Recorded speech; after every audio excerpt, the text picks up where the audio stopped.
found dry land in my Father's hands. I will rest on the shores that He keeps.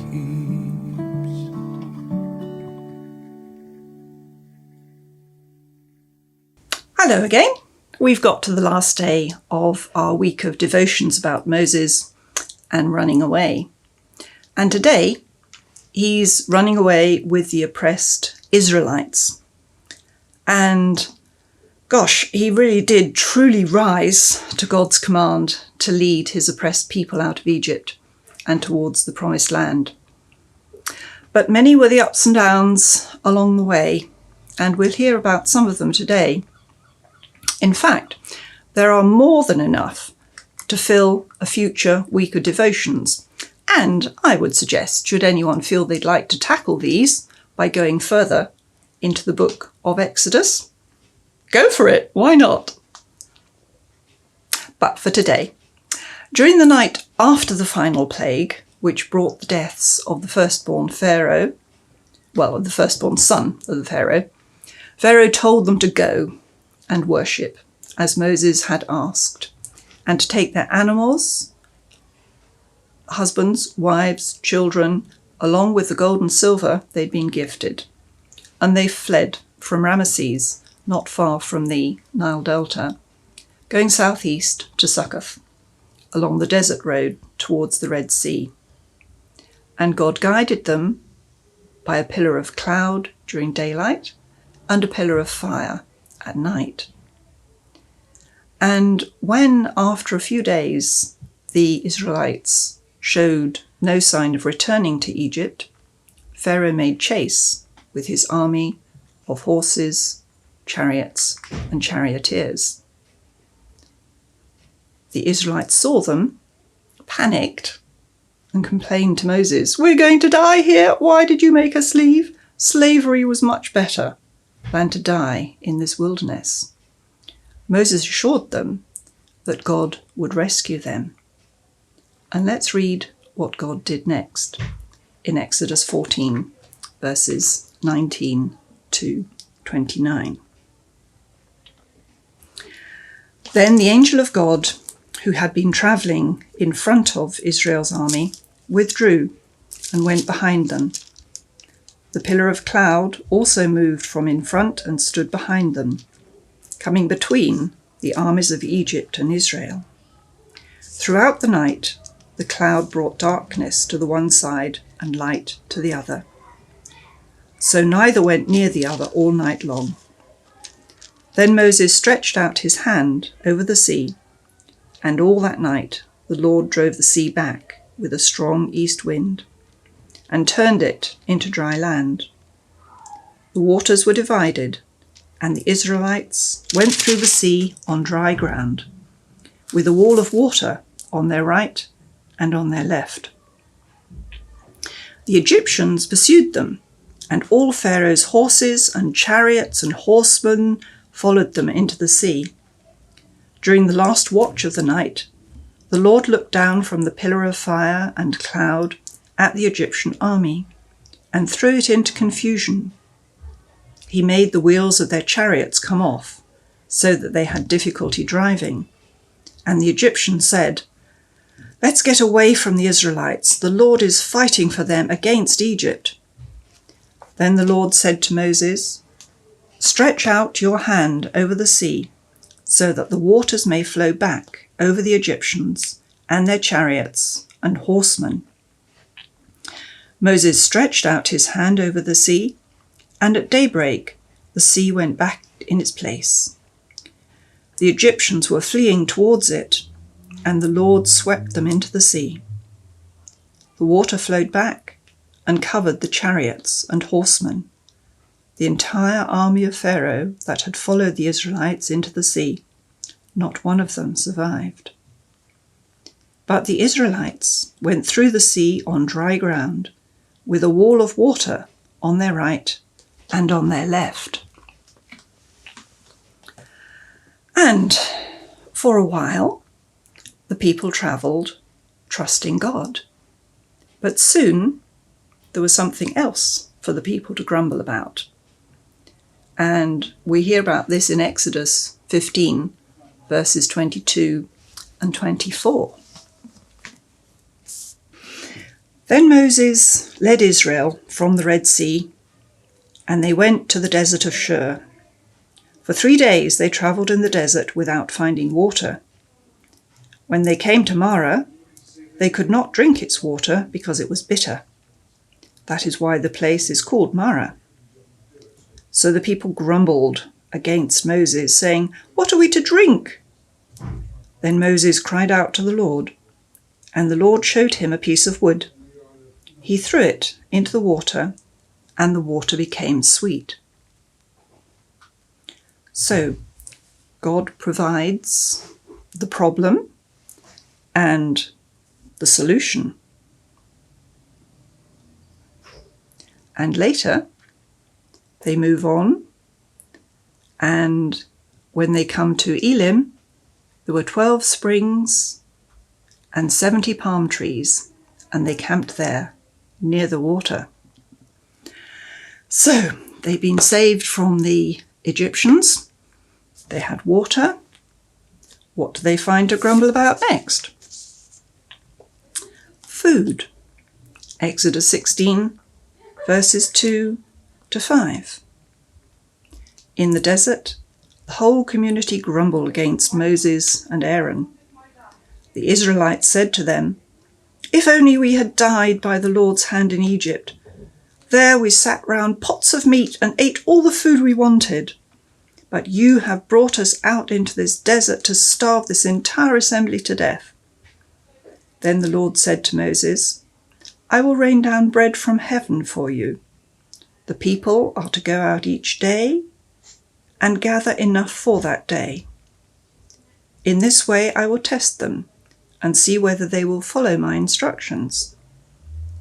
On the 6th day, they are to prepare what they bring in, and that is to be twice as much as they gather on the other days." So we've heard about the grumble about food, and the Lord provided manna for them to eat. Strange food that we don't quite know what it was, but it came down each day. And later, he provided the game bird quail for them to eat. A further problem for Moses was one of social organisation. And I'll read part of the passage from chapter 18 about this.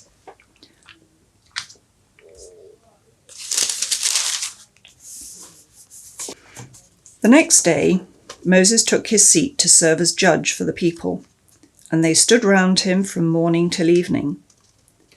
When his father-in-law saw all that Moses was doing for the people, he said, "What is this you're doing for the people? Why do you alone sit as judge, while all these people stand around you from morning till evening?" Moses explains the problem that he has to deal with, disputes between the people. Moses' father-in-law replied, "What you are doing is not good. You and these people who come to you will only wear yourselves out. The work is too heavy for you. You cannot handle it alone." Practical advice. So in the end, Moses listened to his father-in-law and did everything he said. He chose capable men from all Israel and made them leaders of the people, officials over thousands, hundreds, 50s, and 10s. They served as judges for the people at all times. The difficult cases they brought to Moses, but the simple ones they decided for themselves. So, help came from his father-in-law, and later on, social order was clarified by the 10 Commandments in Exodus 20, and rules came for worship in the tabernacle, rules for priests, for sacrifices. And so we can see that during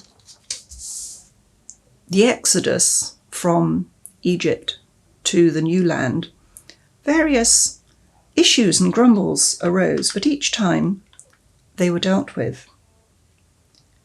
And we can see that in this part of Moses' life, obedience to God's will was important, and the responsibilities and problems along the way were different from the earlier ones. But each time Moses faced the problems, he cried out to God, and each time he was answered. And sometimes God used a relative, his brother Aaron, or his father-in-law Jethro, or the generosity of the Egyptians to provide the answer. And I'll leave you with something to ponder as we come to the end of this week's devotions. Are you open to how God may use other people as part of his answer when we meet problems? It's not necessarily an individual game with God.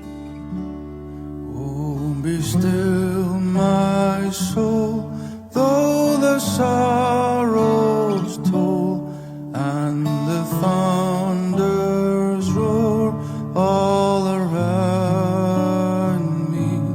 I have found dry land in my Father's hand. I will rest on the shores that he keeps. High above it all, over anxious thoughts, there's an ancient song that attends me. From the lullaby to the martyr's cry, it is well, I will sing. I will wait upon the Lord. I will wait upon the Lord, where my faith remains secure, where my heart will rest assured. Though the road is long, let my soul be drawn to the holy fire that rekindles from the crimson dawn to the midnight song. Let the word of the Lord gently lead. I will wait upon the Lord. I will wait upon the Lord, where my faith remains secure, where my heart will rest assured. When the heavens call as the shadows fall, and the angel's song beckons sweetly, with my final breath, let my tongue confess, it is well, I will sing. I will stand before the Lord. I will stand before the Lord,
my Father.